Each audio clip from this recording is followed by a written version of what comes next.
Bismillahirrahmanirrahim. Assalamualaikum warahmatullahi wabarakatuh.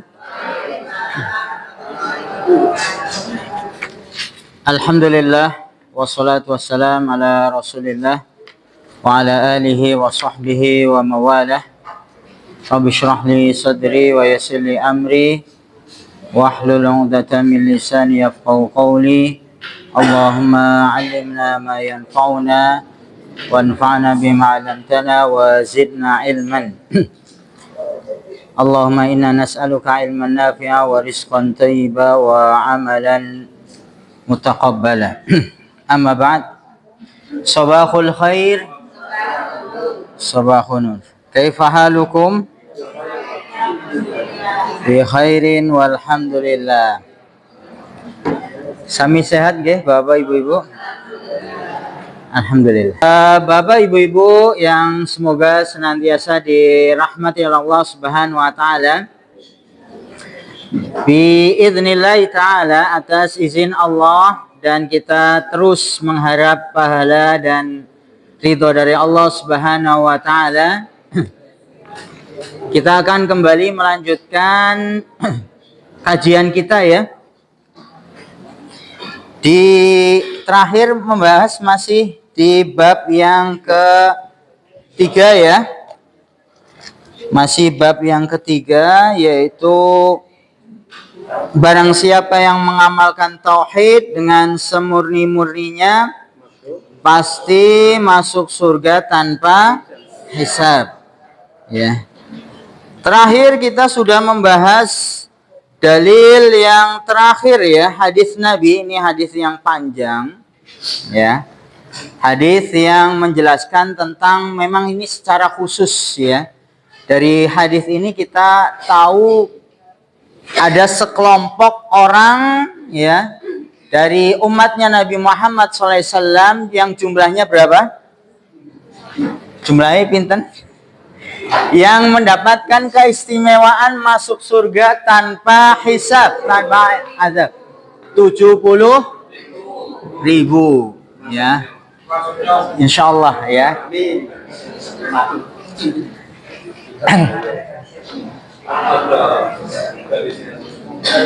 Ya, ini keutamaan ya yang Nabi sebutkan. Monggo. Bu sinten nggih? Jadi di hadis yang terakhir Nabi menyebutkan secara khusus ya ciri-ciri dari 70.000 orang tersebut ya. Yang mana Nabi menyebutkan di dalam hadis tersebut apa? Tidak bertatoyur ya. Yang pertama adalah la yastarqun ya, tidak meminta untuk diruqyah. Kemudian tidak minta untuk diobati dengan kai ya, dengan benda panas, wala yatatoyarun, dan tidak bertatoyur ya, alias orang itu menganggap sial dengan sesuatu hal ya. Bisa dengan benda, waktu ya, atau juga dengan manusia ya, binatang ya, atau suara-suara tertentu ya. Bahkan yang menjadi banyak yang kemudian juga tadi berkaitan dengan waktu, bagaimana bulan Syawal itu bulan yang tidak baik untuk orang itu melangsungkan pernikahan, mungkin ada gitu ya. Itu bertatoyur namanya, menganggap bahwasanya bulan Syawal itu bulan sial umpamanya, tidak pas untuk barang gawe.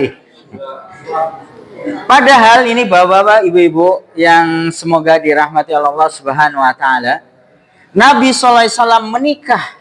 Nah, ini nanti ada dalilnya. Nabi menikah dengan Ibunda Aisyah radhiyallahu anha kapan?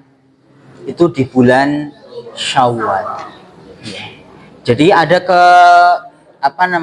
anggapan dulu orang-orang jahiliyah dulu, Arab jahiliyah dulu itu menganggap bulan Syawal itu tadi bulan yang yang tidak baik, sial gitu ya kalau orang menikah di bulan Syawal. Tetapi kemudian diingkari oleh Nabi, bahkan Nabi kemudian menikahi Aisyah radhiyallahu anha itu di bulan Syawal itu untuk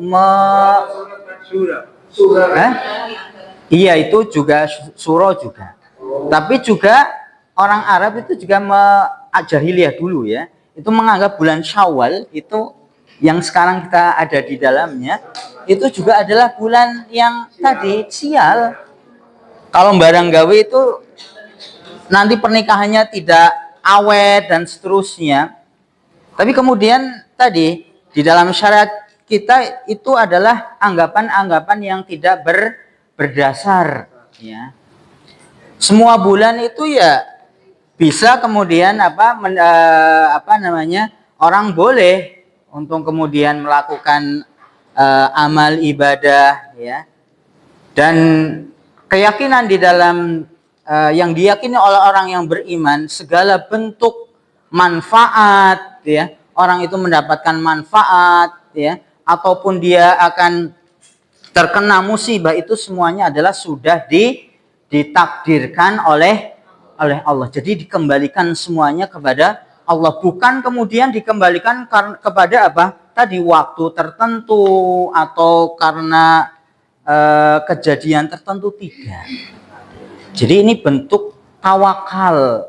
Bentuk apa? Tawakal. Bagaimana orang memasrahkan semua urusannya kepada Allah Subhanahu wa Ta'ala. Dia yakin betul ya bahwasanya segala sesuatu itu tidak akan terjadi kecuali atas apa? Ya, itu semuanya sudah ditakdirkan oleh Allah. Tidak kemudian dikembalikan kepada hal-hal tadi.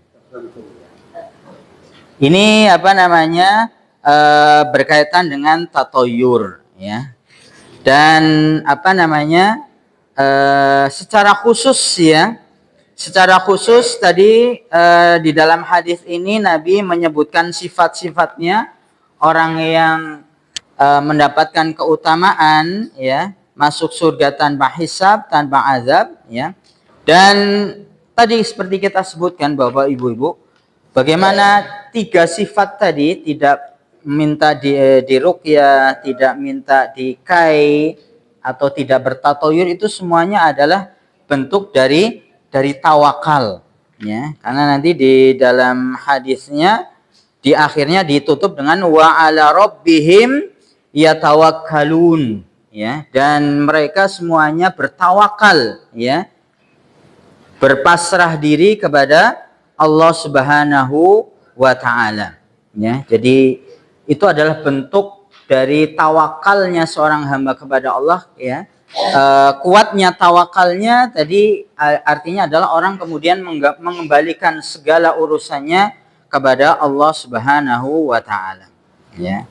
Kemudian nanti ada sahabat Uqasyah yang memanfaatkan momen itu gitu ya, kemudian mengatakan kepada Nabi, ya Nabi, doakan saya termasuk dari yang 70 itu kan gitu. Maka kemudian Nabi mengatakan engkau termasuk yang 70 itu ya. Tapi ketika ada orang lagi mengatakan, ya Nabi saya juga pingin didoakan termasuk yang 70 itu, maka Nabi kemudian mengatakan apa? Sabaqaka Uqasyah. Engkau kedahuluan oleh si Uqasyah. Ini cara yang lembut, dalam artian Nabi yang halus gitu ya. Alias nanti sebetulnya para ulama menjelaskan perkataan Nabi itu dengan beberapa keterangan gitu ya. Ada yang mengatakan Nabi kenapa kok Uqasyah tadi didoakan termasuk, tapi kok orang itu yang setelah Uqasyah tidak ya, alias dengan Nabi menolaknya dengan penolakan yang harus, engkau sudah didahului oleh Uqasyah. Maka ada yang mengatakan bahwasanya ya supaya orang tidak kemudian setelahnya banyak yang kemudian nanti nggak putus-putusnya kan gitu ya. Tapi juga ada yang kemudian ulama yang menjelaskan bahwasanya orang yang meminta tadi setelah Uqasyah tadi, orang tersebut tidak layak Dalam artian ada yang menjelaskan bisa jadi orang tersebut adalah termasuk orang munafik. Ya. Jadi memang dari zamannya Nabi itu juga ada orang-orang munafik. Dalam artian mereka menampakkan keislaman tetapi secara batinnya di dalam hatinya tidak menyukai Islam. Ya. Maka Nabi kemudian menolaknya tetapi dengan cara yang halus ya, supaya tidak tersinggung atau sakit hati. Jadi ini juga akhlak Nabi SAW ya. Jadi menjaga perasaan, nah ini penting ya. Menjaga perasaan orang lain ya. Jangan sampai kemudian tersakiti, terutama adalah berkaitan dengan ucapan ya. Kan halus banget. Engkau sudah didahului oleh Ukasha, yang artinya ya sudah cukup gitu, tadi yang terakhir itu yang Ukasha gitu ya. Tetapi dengan cara yang halus ya. Itu kan beda dengan halnya enggak kamu enggak termasuk gitu kan, gela istilahnya gitu ya. Bisa jadi orang itu akan merasa kok ini enggak didoakan Nabi kan gitu. Tapi Nabi dengan cara yang halus. Ini dalil yang terakhir yang kita bahas ya, tentang kaitan dengan bab yang ketiga. Kita akan memasuki langsung saja ke kandungan bab ya. Ya. Kandungan bab ya. Ini halaman, kalau buku yang ini halaman 14 nggih. Ya. Yang satunya halaman 28 ya. Paling tidak ada berapa kandungannya? Ini ada 22 ya. Ya. Maksudnya apa kandungan bab? Ini adalah pelajaran-pelajaran atau hikmah-hikmah ya, yang diambil dari dalil-dalil yang disebutkan oleh penulis ya. Jadi lebih diperinci lagi apa saja pelajaran-pelajaran yang diambil dari dalil-dalil yang sudah disebutkan oleh penulis, baik dalil yang diambil dari Al-Quran maupun juga yang penulis ambil dari hadis. Kandungan yang bab yang pertama di sini disebutkan adalah mengetahui adanya tingkatan-tingkatan manusia dalam tauhid ya. Kandungan bab yang pertama disebutkan adalah orang jadi keimanan tauhid seorang hamba itu bertingkat, tidak sama ya. Taunya dari mana? Taunya adalah diantaranya dari dari hadis yang terakhir yang kita kaji ya. Di situ Nabi jelas-jelas menyebutkan ya, di dalam hadis yadkhulunal jannah bighairi hisab wala azab. Akan ada sekelompok orang yang masuk surga tanpa hisab, tanpa azab. Jadi langsung gitu ya. Tanpa hisab, tanpa azab. Berarti kan ada yang dia masuk surga tetapi harus dulu? Dihisab dulu, dan juga ada yang harus diazab dulu. Jelas nih nggih, Bapak Ibu. Jadi ini menunjukkan ketingkatan keimanan orang Islam mukmin, orang yang bersyahadat ya, asyhadu an la ilaha illallah wa asyhadu anna muhammadar rasulullah, itu dia mendapatkan jaminan masuk surga. Tetapi bagaimana orang mukmin masuk surga itu bermacam-macam, bertingkat-tingkat. Tingkatan yang paling tinggi adalah tadi masuk surganya tanpa hisab, tanpa azab. Ya, ini harapan kita. Tetapi jumlahnya tidak semuanya ya, tidak banyak. Bahkan disebutkan 70.000. Walaupun nanti di dalam hadis yang lain juga ada tambahannya, Bapak Ibu ya. Ada tambahannya, tidak hanya 70.000 ini. Nanti kalau tidak salah dari setiap 1.000 itu nanti akan ada tambahan kelipatan lagi gitu ya. Ya, ada tambahan kuota. Termasuk nanti di dalam hadis, nanti di bahasan selanjutnya, ya. Itu Allah Subhanahu wa taala kemudian ini di dalam hadis disebutkan apa? Mengambil gitu ya dengan tangan Allah Subhanahu wa taala nanti di hari kiamat, ya. Diambil dengan tangan Allah kemudian dimasukkan ke dalam surga tanpa hisab, tanpa azab. Itu di hadis yang lain. Alias apa? Ada tambahannya lagi, ya. Ada tambahannya lagi, ya, yang mendapatkan kemuliaan, orang-orang yang mendapatkan kemuliaan apa? Masuk surga tanpa hisab, tanpa azab. Ya. Ini yang level yang pertama. Yang kedua adalah dengan hisab yang pernah kita sebutkan apa?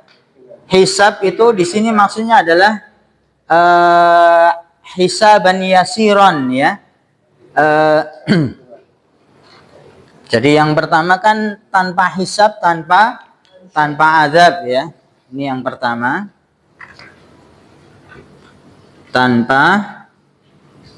Tanpa hisab,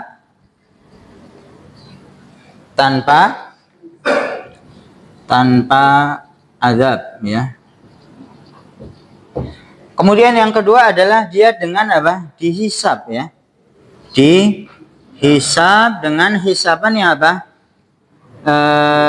Hisab yang ringan, ya. Hisab yang ringan. Karena nanti di keterangan hadisnya itu ini di hadis yang lain disebutkan kalau orang dihisab itu maknanya adalah diazab juga, ya, ada, ya. Tapi kemudian Ibunda Aisyah radhiyallahu anha, loh, kalau yang namanya dihisab itu maknanya diazab, bagaimana dengan perkataan Allah Subhanahu wa taala fayuhasabu hisaban yasira? Kemudian ada orang yang dihisab dengan hisab yang ringan. Nah, itu maksudnya adalah bukan diazab tetapi adalah ditampakkannya apa? Ditampakkan amalnya gitu, ya. Termasuk juga amal buruknya, ya. Ditampakkan amal, ya. Amal di sini ya yang baik juga yang buruk, ya. Jadi tetap ada, ya, catatan keburukannya, tetapi hanya sebatas nopo ditampakkan, diperlihatkan tanpa orang kemudian dibalasi. Itu yang disebut dengan hisab yang ringan.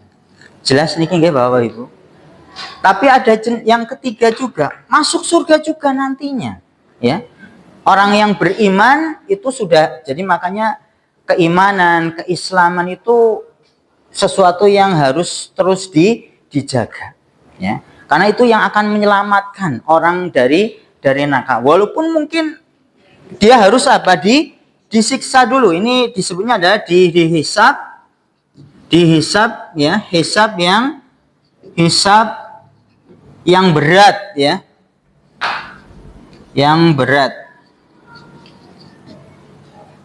Alias apa? Dia dihukum, ya.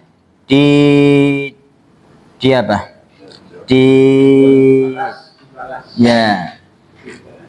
Diberi balasan, ya. Balasan di neraka. Ini yang disebut dengan hisab. Ini kondisi orang yang beriman, ya. Makanya kan di sini disebutkan marotib atau tingkatan manusia dalam bertauhid, ya. Ya bisa jadi karena yang ketiga ini ketika dia berbuat dosa di dunia tidak dibarengi dengan apa? Dengan taubat dan istighfar, ya. Jadi nanti kalau istighfar itu bisa kemudian menghapus, atau kemudian dengan taubat itu menghapus, atau juga dia catatannya sudah tetap ada tetapi kemudian Allah tutupi alias tidak dibalasi oleh Allah Subhanahu wa taala atas perbuatan dosanya. Ini manfaat dari orang banyak nopo beristighfar, bertobat kepada Allah Subhanahu wa taala. Ya. Bahkan Nabi pun juga diperintahkan oleh Allah banyak-banyak apa beristighfar. Ya.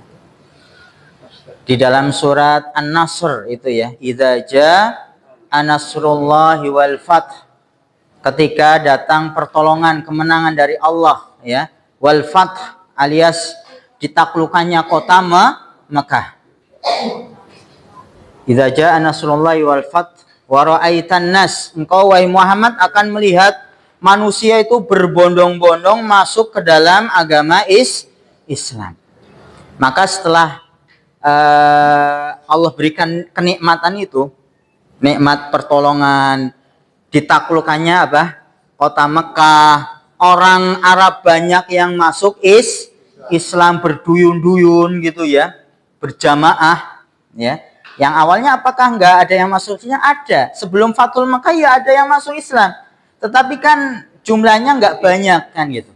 Tapi setelah ditaklukkannya kota Mekah itu orang itu kemudian berjamaah ya, berbondong-bondong masuk ke dalam agama Islam. Apa yang diperintahkan oleh Allah kepada nabinya? Fasabbih bihamdi rabbika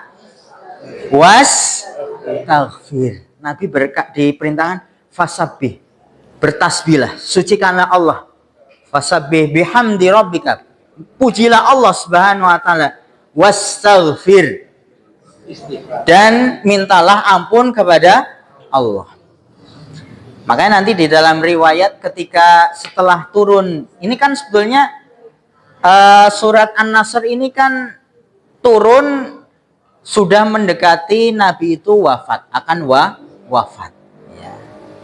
Maka nanti diriwayatkan ketika setelah turun ayat ini, maka Nabi ketika sholat pun nanti banyak tadi memperbanyak istighfar. Di antaranya ketika ruku, Nabi kemudian membaca apa? Subhanakallahumma wa bihamdika asyhadu an la ilaha anta astaghfiruka wa atubu ilaih.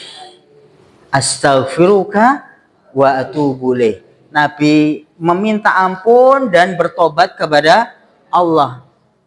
Ya karena tadi sudah diperintahkan oleh Allah di dalam surat An-Nasr. Itu nanti di keterangan hadisnya seperti itu. Bunda Aisyah mengatakan setelah turun ayat tersebut, Nabi yang dibaca di dalam ruku, di dalam sujud adalah banyak-banyak tadi beristighfar, bertaubat kepada Allah Subhanahu wa taala. Ya. Itu Nabi loh ya. Nabi orang yang paling mulia, paling bertakwa kepada Allah dan dijamin sudah masuk surga, diperintahkan banyak beristighfar.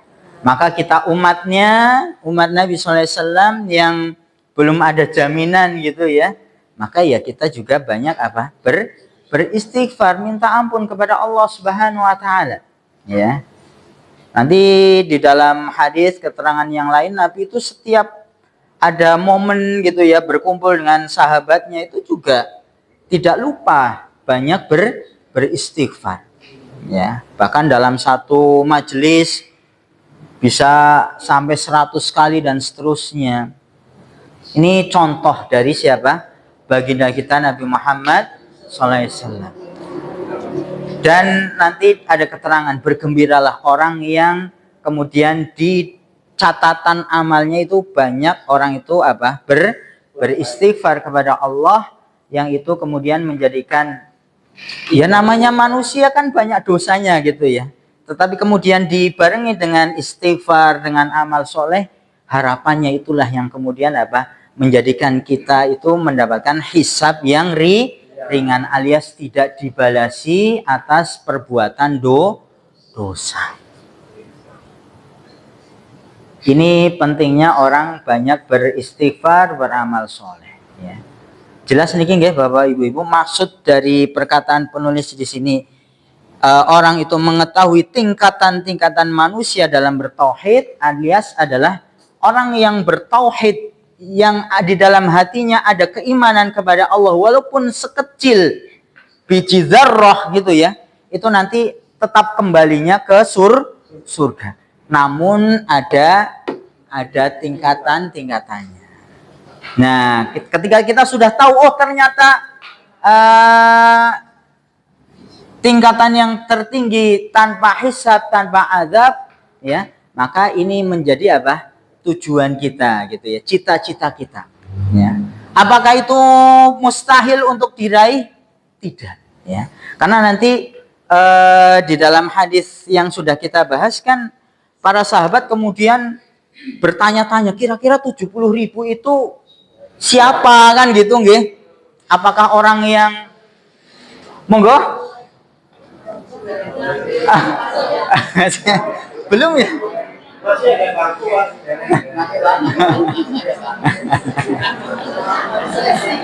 Masya Allah.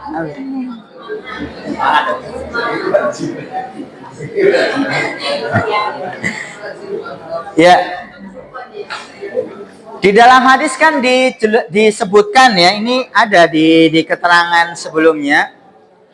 Mungkin saja mereka adalah yang dilahirkan dalam lingkungan Islam, alias masuk Islamnya itu setelah, atau lahirnya itu setelah Nabi diutus sebagai Nabi dan Rasul, alias dari awal lahir dalam kondisi Islam.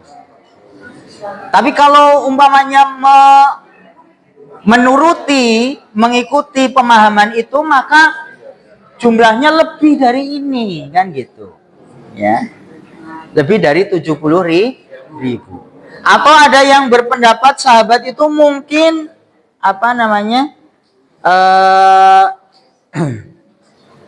orang-orang yang ini disebutkan di dalam keterangannya adalah menjadi sahabat Rasul gitu ya. Karena sahabat Rasul alias para sahabat itu kan orang-orang yang mulia, orang-orang khusus gitu ya. Namun kalau hanya mengikuti pemahaman itu, ya nggak sampai 70.000 sahabat Nabi itu nanti kalau yang memang mengikuti Nabi gitu ya, itu tidak sampai 70.000. Maka kemudian ditambah dengan hadis-hadis yang lain, maka para ulama mengatakan kesempatan untuk mendapatkan tingkatan yang pertama ini masih terbuka. Masih terbuka. Ya, diantaranya sifatnya tadi, la yastarqun, tidak meminta untuk diruqyah, tidak meminta untuk diobati dengan kai, dan yang ketiga apa? Tidak bertatoyur, alias orang itu bertawakal kepada Allah Subhanahu wa taala. Ya, ini poin yang pertama. Sampai di sini ada yang ingin ditanyakan, didiskusikan, monggo Bapak Ibu-ibu. Monggo. Ini sehubungan dengan tingkatan-tingkatan itu ya. Bahwa kalau kita maka ada tanah yang semua doa itu digabungkan. Ya. Apakah itu juga sama ada tingkatan-tingkatan pengabulan doa itu, atau bagaimana? Misalnya orang ini digabungkan dengan langsung misalnya, atau orang ini dengan berganti waktu, atau dengan bahkan sampai tidak digabungkan, itu bagaimana? Terima kasih. Masya Allah. Ini berkaitan dengan doa berarti ya. Jadi memang ada keterangan dari Nabi SAW ya. Jadi doa itu akan bagaimana diijabahi oleh Allah itu ketika bertepatan dengan waktu yang mustajab, atau dengan tempat yang istilahnya istimewa ya. Termasuk tadi kalau berkaitan dengan tempat itu diantaranya adalah nanti di Masjid Nabawi, itu di Raudhah ya. Raudhah itu tempat antara mimbar Nabi dengan Ya, dengan rumah Nabi SAW ya, karena Nabi memang di kubur ya, itu bukan di dalam masjid, karena itu sebetulnya awalnya adalah rumahnya siapa? Ibunda Aisyah ya. Kemudian Nabi kenapa kok dikuburkan di situ? Karena memang para sahabat berpendapat dan itu ada dalilnya ya, Nabi itu dikuburkan di tempat di mana Nabi itu meninggal. Makanya kenapa kok kubur Nabi nggak dipindah gitu ya ketika Masjid Nabawi diperlebar, karena memang tadi ya berpegang kepada tadi pendapat bahwasanya Nabi ya dikubur itu ya di tempat beliau meninggal. Makanya sudah nggak dipindah kemana-mana ya di situ, termasuk juga nanti di sampingnya ada kuburannya sahabat Abu Bakar As-Siddiq ya, termasuk juga kuburannya sahabat Umar bin Khattab radhiyallahu anhum ya. Maka kemudian nanti rumah itu di apa namanya? Di tembok, kemudian diberi batas-batas yang maknanya adalah itu bukan bagian dari masjid ya. Maka Raudhah itu termasuk juga tempat yang yang mustajab untuk berdoa ya. Dan juga nanti di di sekitar Ka'bah pun itu ya di mana? Ya nanti ya secara umum di tanah haram itu adalah tanah yang baik ya untuk banyak berdoa ya. Di di Hijr ya, itu nanti ada pendapat-pendapat seperti itu ya. Alias ada memang tempat-tempat yang itu disebutkan oleh Nabi tempat yang baik untuk banyak berdoa. Termasuk juga ada waktu-waktu khusus ya, yang itu istilahnya spesial untuk berdoa, seperti baina adzan wal iqamah, antara adzan dan iqamat. Kemudian nanti pada sepertiga malam yang akhir. Bahkan nanti ada keterangan juga di dalam hadis, la turaddu da'wah, tidak akan ditolak doa seorang hamba ketika dia lagi musafir ya, lagi mengadakan perjalanan, lagi dalam keadaan berpuasa. Itu juga waktu-waktu di mana orang itu doanya itu di mustajab ya. Termasuk juga lagi ya, kondisi turun hujan atau orang dizolimi, itu dakwah-dakwahnya tidak tertolak ya. Ini makanya ketika kita tahu akan hal itu, maka ya di momen-momen itu atau di tempat-tempat itu, maka banyaklah orang-orang berdoa dengan harapan doanya dikabulkan oleh Allah Subhanahu wa taala ya. Jadi memang kita menetapkan tempat atau waktu itu juga berdasarkan keterangan dari Nabi Shallallahu Alaihi Wasallam. Tidak kemudian dari pendapat sendiri gitu ya. Oh, ini kalau di kelas ya, atau di tempat tertentu umpamanya ya, di kuburannya Mbah Fulan ya, ini nanti doanya cepat ini nggak ada keterangannya. Maka itu tidak bisa dijadikan pedoman. Ya, kita meyakini ya, kemudian mengamalkan sesuatu yang sudah dijelaskan, diterangkan oleh Nabi kita Nabi Muhammad Shallallahu Alaihi Wasallam. Dan Nabi juga menjelaskan seluruh doa itu diterima ya. Maksudnya orang itu berdoa itu semuanya kebaikan ya. Ada yang langsung diijabahi ya, tapi ada juga yang mungkin nggak langsung gitu ya, ditunda. Allah tidak kabulkan di dunia, tetapi Allah jadikan itu adalah kebaikan yang nanti akan didapatkan di akhirat. Atau yang ketiga disebutkan oleh Nabi, doa itu ya akan kembali kebaikannya, alias orang itu akan dihindarkan dari madharat yang semisal dari doa yang dia minta. Contoh umpamanya orang itu berdoa minta kekayaan. Allah tidak langsung berikan di dunia dia langsung kaya, tidak. Tetapi ternyata orang itu diselamatkan dari apa? Dari musibah umpamanya perampokan, ya. Dari apa namanya tadi hilangnya harta.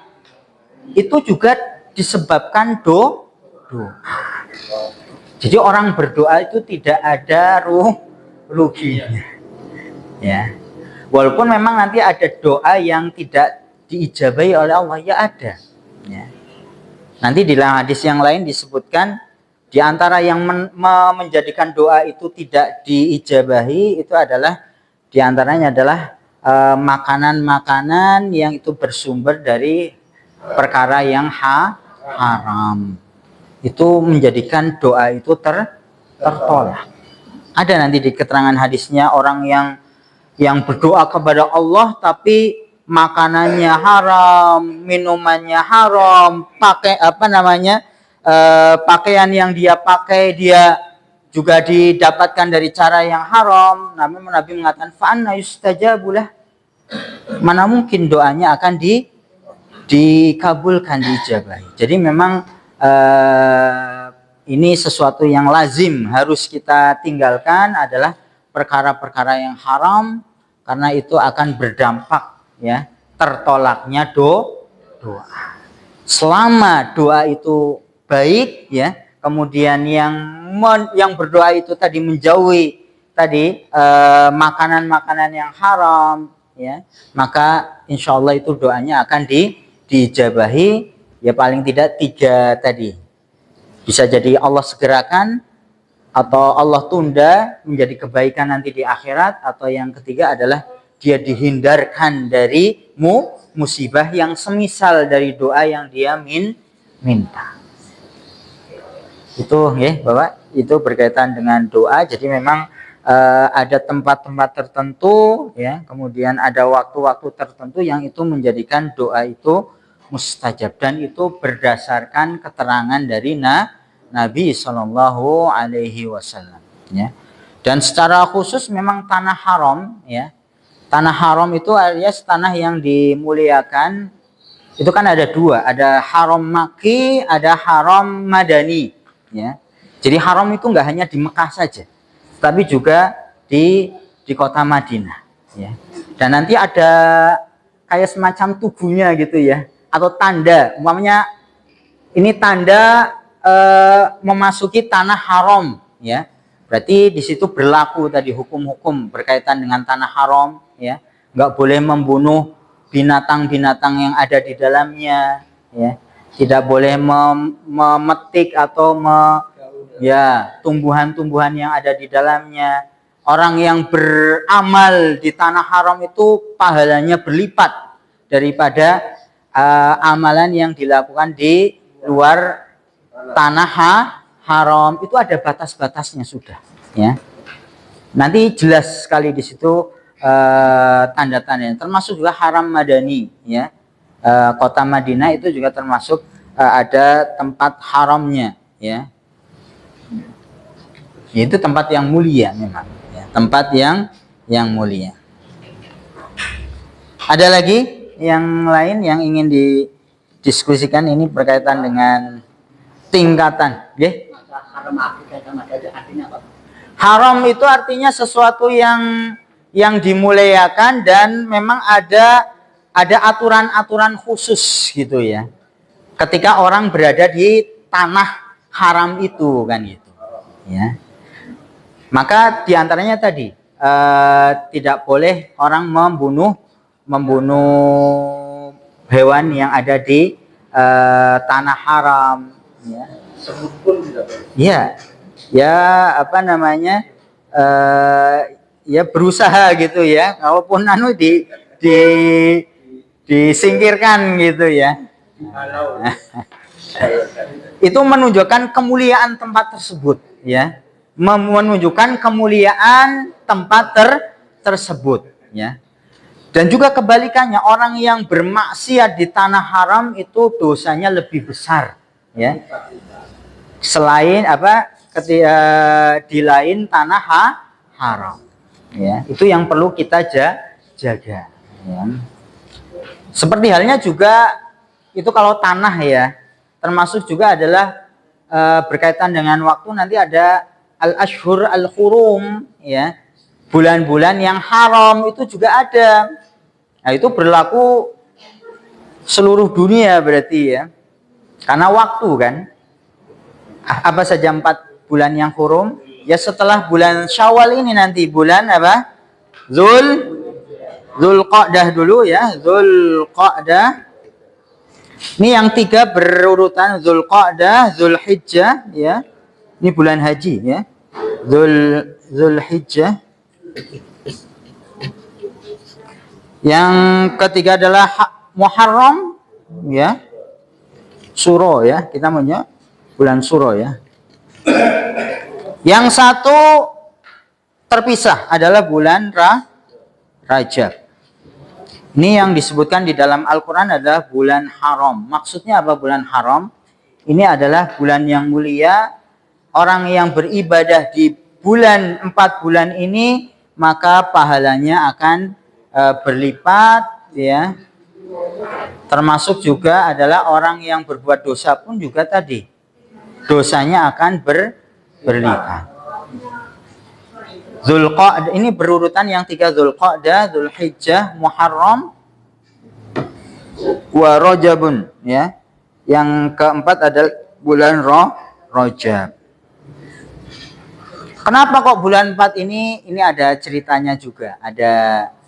Jadi sebelum zaman jahiliyah pun ini sudah dijadikan bulan yang orang zaman jahiliyah itu mereka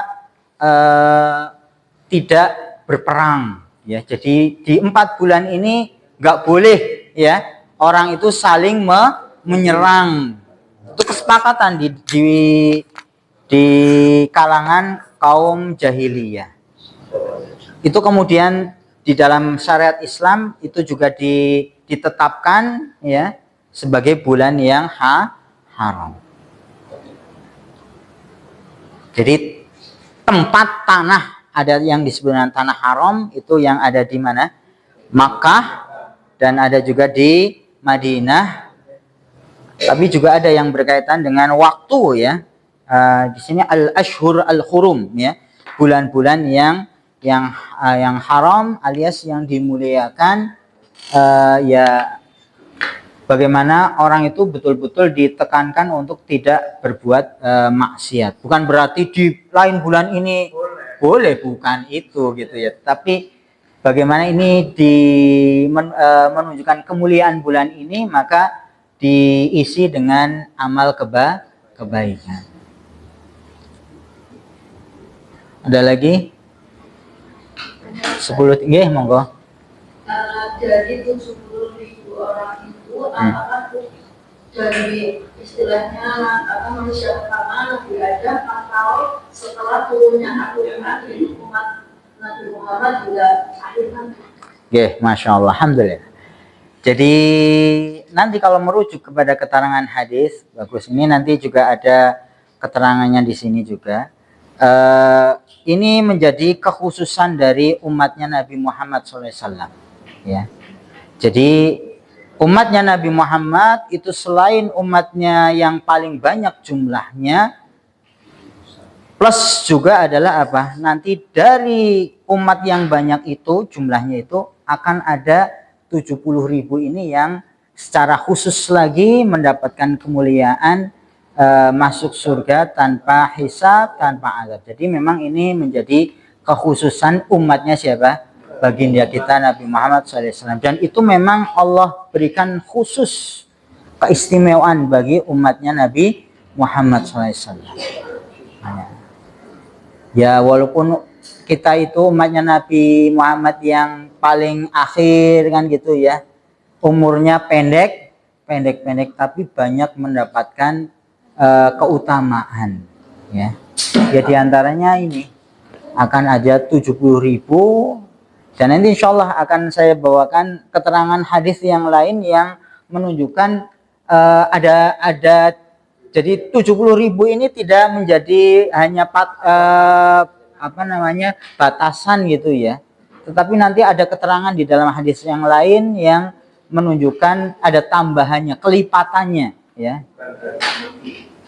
Jadi nanti dari setiap 1.000 dari 70.000 itu nanti ada kelipatannya lagi.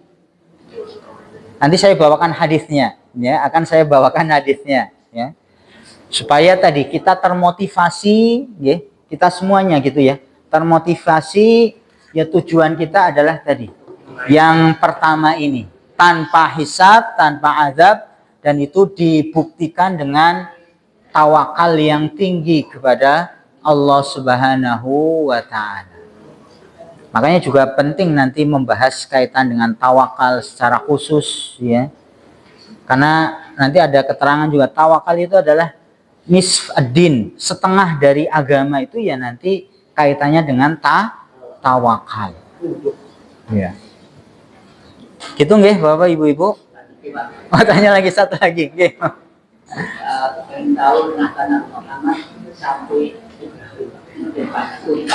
Urutannya kenapa?